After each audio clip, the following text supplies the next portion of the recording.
The male loneliness epidemic is self-inflicted to a large degree, and I don't feel like it's cold or cruel or callous to point that out. It is the result of specific habits that young men have developed and that they could change if they chose to. Now, if you don't have the context for this because you don't watch the same YouTube videos or read the same articles that I do, the male loneliness epidemic is referring to the fact that statistically, men have fewer real life friends than they've ever had before, and they are dating less than ever before. They have traded real life relationships for this, interacting through a screen with people they don't know. And the problem, beyond the obvious, is that this is causing men, especially young men, to become radicalized. Not just that they've become more conservative than previous generations, but that they specifically fall down pipelines where right-wing influencers kind of bring them into this hardcore anti-feminist ideology. Because the theory goes that if you have a person without a lot of real-life attachments, by default, they become vulnerable to that kind of personality. Some charismatic person who says, hey, all of the things you don't have in life, it's because of this group over here, and if you give me all of your money, I will protect you from them. You don't need real life friends because you have me and your fellow followers. That in a world where you've been denied all of the things that have granted men status in the past, like having a good job or owning a nice home or having an attractive partner, that the fact that you lack those things is not your fault. It is due to feminism or whatever. So when the other side talks about trying to fix this problem, they immediately fall down the same hole because they're saying, well, how can we as an external force come in and pull these men out of this pipeline? It's a paradox because that's the ideology that got them there in the first place. The idea that my life is like this because of how other people, other forces have acted on me. When it is just factually true that they could have more real life friends. They could have more real life dates if they changed some things about the way they behave, if they changed their habits. I feel like that should not be seen as a political statement, like I'm coming in from the other side and dunking on these guys and calling them nerds, saying, well, it's your own fault. And it definitely should not ever be seen as conservative to tell someone you need to change your own life. You have the power to change your situation. It is just factually true. If you had a friend who was just glued to his sofa doom scrolling day and night, you would not come to him and say, hey, you know what? It's feminism that put you here. No, you would tell him, get off your ass. You would correctly recognize that as an act of kindness. That if somebody has gotten into a mindset where they don't have agency over their own life, the worst thing you can do is reinforce that. The one thing they need to hear is that this is not a matter of opinion. You do have the power to improve your situation. And if that guy started coming back with his long list of excuses saying, well, I can't meet women because I'm unattractive or I'm overweight or I don't have good personal skills, you would tell them, no, there's guys out there who look worse than you and they get dates. There are guys out there who have even a worse personality than you do and they have friends.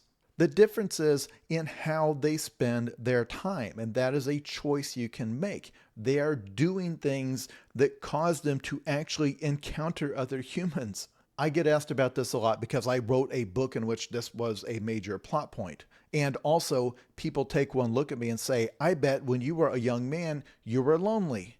And they're right. Not only did I not really have friends or girlfriends as a teenager, but I was a very angry person. It took me a long, long time to realize that the reason nobody wanted to be around me was because of the way I was. If someone had tried to talk me out of it at the time, and honestly, they probably did, I would have said that this would be betraying myself. It would be selling out. Because after all, do you want me to change who I am just to make myself more appealing to other people? And of course, the answer is yes. You live in a society. If you want to make friends, if you want to go on dates, you need to figure out what it is about yourself that is off-putting to people. Because a lot of it is things that are not core values. It's just the way you dress or how often you bathe. We're not talking about changing your religion or pretending to be somebody you're not to make a girl like you. But learning what is attractive to people, learning what makes people like being around you is just part of being a human being who functions in a society. Being good at being around people is a skill. It's something you can learn with practice. The people who are good at it, a lot of them got that way with practice. And if their objection is, well, some guys don't have to practice it at all. They came out of the womb being charismatic. In kindergarten, they had a bunch of friends. That's true, but that's true of everything. Some things come easier for some people than others. It's harder for some people to lose weight than others. Some people are naturally more athletic. Some people are naturally better at math. Some people were born into money. What matters is that within the framework of your limitations, you can be doing better than you are.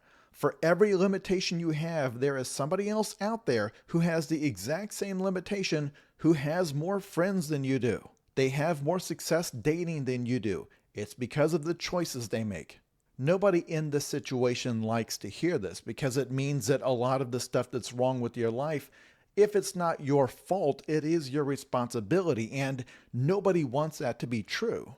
But if you can get them to internalize it, you've done something amazing for them. It is a tremendous act of kindness, even if they hate you for saying it.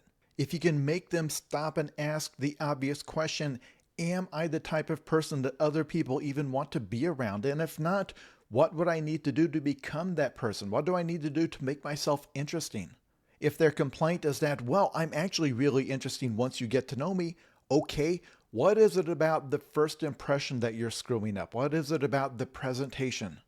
Getting them to internalize the idea that they have agency and they control what is going to happen to them to a very large degree will literally save some of their lives. And in fact, now that I think of it, you know who else could really stand to hear this message? Everyone. And I mean everyone. I mean regardless of your race or gender or your situation in life. Listen to me. Whoever you are, if there's somebody on a screen telling you that all of the bad things in your life are due to external forces acting on you and that none of it is your fault, they are not helping you, and they don't want what's best for you. If you feel in your mind a restlessness that you should be doing more to fix your situation, that you could be spending your time better, and if you watch a video or listen to a podcast from somebody who puts that restlessness at ease by saying, hey, it's not your fault, it's due to capitalism or the billionaires or this demographic group, it's the government, it's the economy. If that quiets that fire inside you, that restlessness that makes you want to change your situation, then they have poisoned you. They have put a toxin into your bloodstream.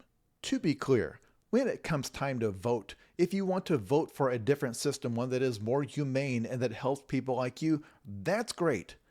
In the meantime, you're going to have to play the game as it exists in the moment. And if you were talking to a friend, that's the exact same thing you would say to them.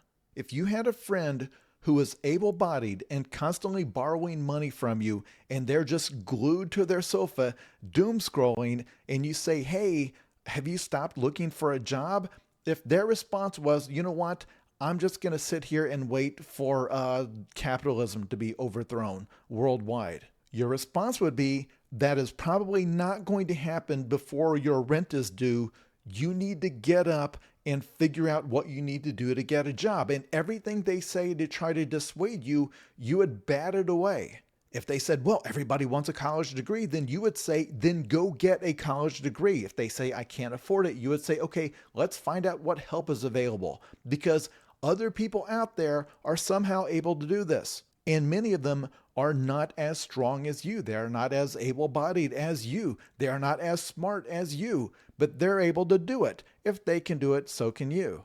And somehow we have wound up in a bizarre situation where that kind of talk is coded as right-wing, which is ridiculous, because it is what everyone would say to their friend if they were in private. That if you had a friend who is a woman who had not dated in years because she insists there are no good men out there, you would remind her that she does not have to date the men, she just has to find one. And if she says, well, the type of men that I like, they don't like me, you would say, okay, what do you need to change about yourself? Clearly you're unhappy as you are, so why not? The people who refuse to say things like that because they say, well, I would just be adding guilt and shame on top of the problems they already have. Hey, I believed that too for a while. It turned out to be wrong. Our collective mental health and suicide rates have not improved at all during the it's not your fault era. It turns out that demonstrably does not work because it turns out the most toxic thing you can tell somebody is that you don't have any control over how your life turns out. You are making them feel helpless. It's so easy to see it when it's happening to people who we don't necessarily identify with or agree with, like angry right-wing young men, where you can look at them and see how the spiral works, where the more they blame other people for their problems, the less able to fix their own problems they are. And the big objection to this is also not true, that if you tell people that they personally have control over their own lives, that this somehow will eliminate their desire to improve the world in general. But the world is just a bunch of individuals.